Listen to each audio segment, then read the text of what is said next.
Hi guys! Magandang araw. Ngayon nandito kami ngayon sa Sky King.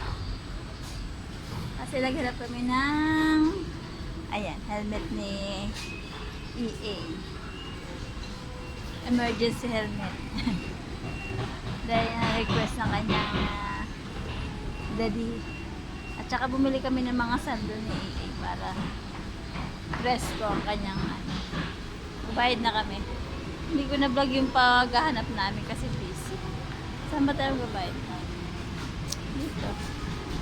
Pwede ba ba? Thank you. Ayan. Higit naman ito. Ano, second to? Second to. Nasa wala pa po eh. Mamaya pa po po yun.